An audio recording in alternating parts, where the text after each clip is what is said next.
Hi viewers, Vizag vision channel ని subscribe చేసుకోండి. మా ఛానల్ అందిస్తున్న జాతీయ అంతర్జాతీయ స్థాయి వార్తా విశేషాలు నోటిఫికేషన్స్ కోసం ఇక్కడ కనిపిస్తున్న బెల్ ఐకాన్ ని క్లిక్ చేయండి.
ఈరోజు మా 4th యానివర్సరీ సందర్భంగా వృద్ధాప్య ఏజ్లో ఐవీఎఫ్ అయితే జరిగితే దాని నుంచి ప్రెగ్నెన్సీ వస్తే ఏమి కాంప్లికేషన్స్ అవుతాయి, దాని నుంచి పుట్టే పిల్లలకి ఎలాంటి ప్రాబ్లమ్స్ ఉంటాయి అనే దానికోసమని ఈరోజు పేషెంట్ అవగాహన శిబిరాన్ని ఆర్గనైజ్ చేస్తూ ఉన్నాము. ఈ శిబిరంలో చాలామంది పేషెంట్స్ పాల్గొంటూ ఉన్నారు.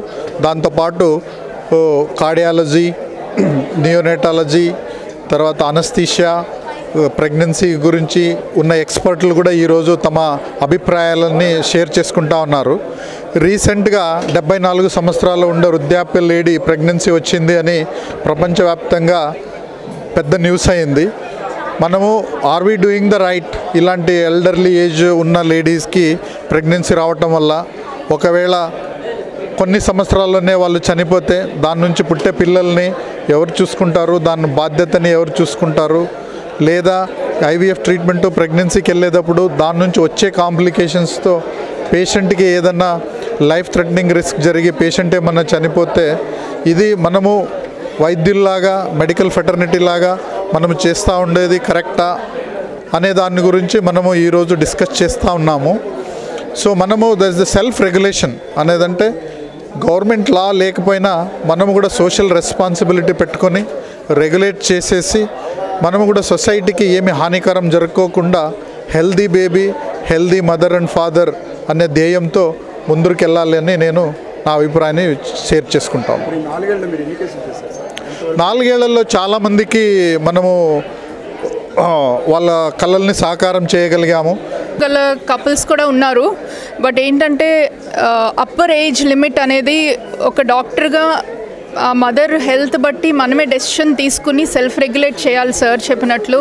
ఎందుకంటే అడ్వాన్స్డ్ కంట్రీస్లో ఆల్రెడీ లాస్ ఉన్నాయి, స్ట్రిక్ట్ లాస్ ప్లేస్లో ఉన్నాయి అండ్ అది ఫాలో అవుతున్నారు అక్కడ. ఇక్కడ ఓన్లీ గైడ్ లైన్స్ ఉన్నాయి కానీ ఒక బిల్ కానీ ఒక లా కానీ ఇంకా పాస్ చేయలేదు.